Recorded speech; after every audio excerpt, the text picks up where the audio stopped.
김하성이 안타 생산을 재개하며 FA 대성공의 축포를 하나하나 모으고 있습니다. LA 다저스와의 연이은 경기에서 선발 출전하고 있는 김하성은 최근 다저스에 0대5로 완패당했지만 여전히 끝내주는 수비와 볼넷으로 4출루 경기를 완성합니다. 물론 사실 김하성은 최근 기록만으로 보면 부진한 상황입니다. 타율은 1할로 떨어지지 않은 2할 수준이거든요.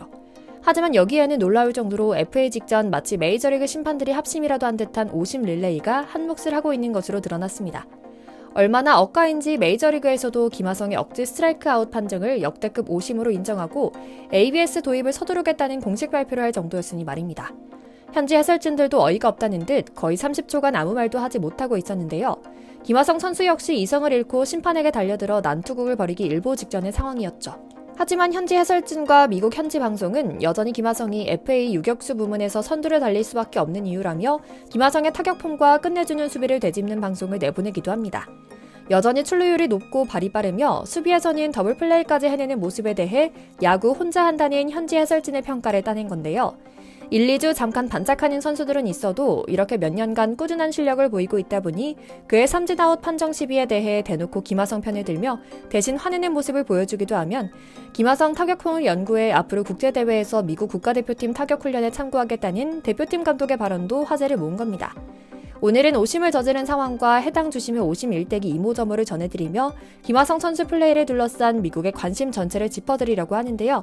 먼저 잠시 저희 광화문 브리핑 구독 설정도 부탁드려요. 김하성 선수가 미국을 휩쓸기 시작한 지 몇 년이 지났습니다. 이 정도면 정말 완벽히 적응했다고 평가할 만도 한데 이제 슬슬 뭔가 명확히 설명하긴 어렵지만 뭔가 좀 이상한 기분이 들 정도 수준의 차별이 느껴지기 시작하는 것 같습니다. 전형적인 동양인에 대한 편견과 불이익이 관찰되고 있는 건데요. 우선 심판 판정이 뭔가 이상합니다. 그런데 놀라운 점은 메이저리그에서 뛰고 있는 현직 감독, 동료나 중계진 등 전문가들은 입을 모아 오히려 김하성 선수를 대변하고 있다는 겁니다. 석연찮은 판정에 대해 그 누구보다 목소리를 높여 이의를 제기하고 더그아웃에서 뛰어나갈 준비도 마쳤지만 FA에서의 불이익을 없애기 위해 가라앉히자는 동료의 가로막음으로 상황을 정리할 정도로 서로 위하는 따뜻한 모습이 관찰될 정도니 말입니다. 5대0으로 완패하기 직전 경기 2대1로 끝내기 승리할 때도 김하성은 마냥 웃지 못했습니다. 침착함을 유지하며 멘탈 관리 잘하기로 유명한 김하성 선수마저 분노하게 만들었던 주심의 스트라이크 골이 경기에서 끔찍한 오심으로 꼽혔기 때문인데요. 김하성은 며칠 전 홍구장에서 열렸던 LA 다저스전에 9번 타자 겸 유격수로 선발 출전해 2타수 0안타 1볼넷 2삼진으로 다소 부진한 결과를 만들었습니다. 물론 수비에서는 골드글러브 수상자의 면모를 잃지 않았습니다. 8회 초 1사 1, 2루에서 역전을 허용하지 않는 명품 병살 수비로 역전극의 발판을 마련했거든요. 하지만 그를 분노하게 한 것은 억울한 판정 시비 때문이었습니다. 김하성은 양팀이 1대1로 맞선 9회 말 무사 2루에서 팀 작전에 따라 번트를 시도했는데요. 초구 슬라이더에는 방망이를 내밀었다가 빼고 스트라이크 존 바깥쪽으로 빠지는 2구째에는 방망이를 대지 않으면서 볼 카운트는 1스트라이크 1볼이 됐는데요. 문제의 판정은 바로 이때 발생합니다. LA 다저스 투수 마이클 그로버의 3구째가 날아들었는데 투수는 2구째와 비슷한 위치에 95.6마일, 약 153.9km 싱커를 던집니다. 많이 빠지는 공이라 판단했기 때문에 김하성은 또 한 번 방망이를 걷어들였는데요. 번트를 하지 않겠다는 제스처였죠. 그런데 웬걸 마이크 에스타브룩 주심은 스트라이크 판정을 내립니다. 이 3구째는 중계 화면 및 메이저리그 공식 홈페이지 문자 중계에도 명백하게 스트라이크 존에서 공 2개 반은 빠진 확실한 볼이었는데요. 문자 중계에도 김하성의 번트 실패가 아니라 확실한 스트라이크 콜 판정이 나왔다고 기록된 겁니다. 볼이었던 2구째와 공 반개밖에 차이가 나지 않은 공이 스트라이크 판정이 나왔으니 김하성이 펄쩍 뛸만했죠. 결국 김하성은 이어진 4구째 낮게 들어오는 시속 86.8마일 슬라이더에 헛스윙하며 삼진으로 물러났고요. 여기서 김하성은 삼진 후 방망이를 땅바닥에 내려치고 뻗어를 하려다 간신히 찾는 모습도 보입니다. 그런데도 아쉬움과 분노가 풀리지 않는 듯 더그아웃으로 가면서도 에스타브룩 주심을 응시하는데요. 주심도 아차 싶었는지 애써 김하성을 외면하며 더 자극하지 않았죠. 순간 중계진은 아 하며 탄식을 내뱉었습니다. 명백하게 스트라이크가 아닌데 오심이 나왔기 때문이었죠. 김하성도 삼진 판정을 받자마자 곧바로 둘이서 주심과 대치했습니다. 젠틀하기로 유명한 김하성이 돌아보니 코치진들도 웅성거리며 더그아웃을 나오기 시작했는데요. 주심은 나불나라로 일관하며 쳐다보지도 않았습니다.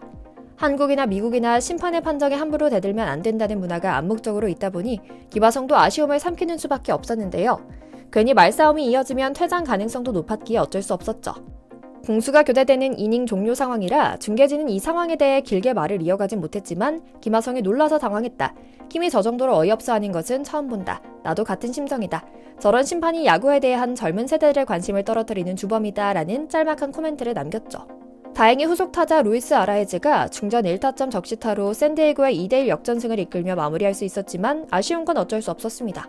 김하성 선수는 승리에도 잘 웃지 못했고 옆에서 팀 동료 보가치가 그 마음을 이해하듯 달래는 장면이 중계에 잡혔죠.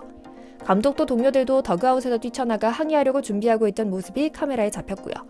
그런데 이날 경기가 끝나고 발표된 경기 결과는 완전히 김하성 편이었습니다. 메이저리그 심판들의 판정 정확도를 분석해 공개하는 미국 현지 엄파이어 스코어보드는 이날 경기에서 최악의 미스 판정 1위와 3위 모두의 피해자로 이름을 올렸는데요. 이들은 샌디에고가 1대0으로 앞서던 6회 말 무사 1루 두 번째 타석 2스트라이크 2볼 상황에서 타일러 글래스노우가 던진 바깥쪽 높은 공이 스트라이크 존 경계에 걸쳤는데 볼 판정을 받은 것이 1위라고 봤습니다. 이 타석의 결과는 김하성의 볼넷이었고요. 3위는 앞서 말씀드린 스트라이크 콜이었죠. 그래서 에스타브룩 심판을 좀 살펴보니 이 양반 왜 이랬지? 좀 이상하네 싶습니다. 에스타브룩 주심은 사실 5심의 대표주자는 아니라고 하는데요. 전반적으로 판정 정확도는 93%에 달하는 나름대로 깔끔한 심판이라고 합니다. 하지만 일관성 면에서 문제가 있었습니다. 리그 평균 94%의 심판은 각자 기준대로 일관되게 스트라이크 볼을 구분하곤 하는데요. 에스타브룩은 이 부분에서 일관되지 못한 기록이 많다고 합니다. 특히 스트라이크 콜 판정의 정확도가 떨어졌는데 리그 평균 88%의 주심이 제대로 스트라이크를 짚어낸 반면 에스타브룩은 84%로 다소 낮은 상황이죠. 그럼에도 다행인 것은 김하성이 명품 수비를 잃지 않았다는 점입니다. 직전 다저스전에서 샌디에고는 1대0으로 앞선 8회 초 가장 큰 위기를 맞습니다.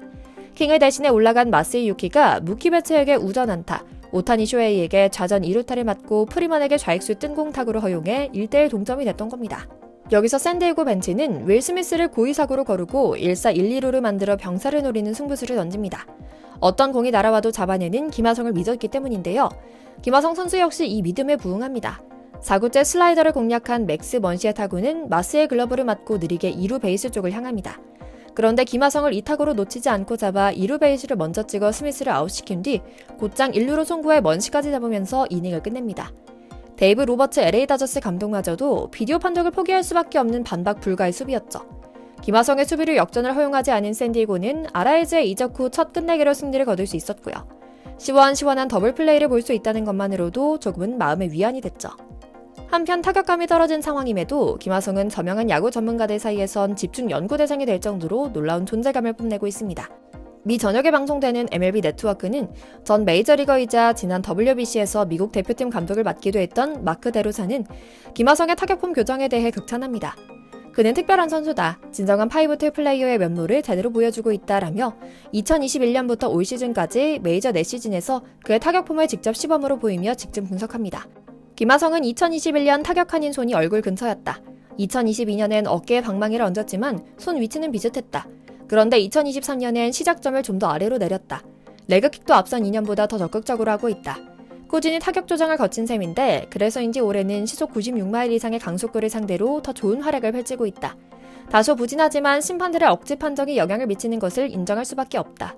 나는 오히려 향후 미국 대표팀 선수들에게도 적용해 훈련시킬 생각이다 라고 말이죠. 야구 시즌은 깁니다. 김하성 선수가 지금처럼만 꾸준하다면 이런 오심 따위는 가뿐히 넘어서서 자기들도 어쩔 수 없는 상황이 올 겁니다. 그날이 올 것을 응원하며 오늘 영상 마치겠습니다. 저희 광화문 브리핑 구독, 좋아요도 부탁드리고요. 오늘도 시청해주셔서 감사합니다.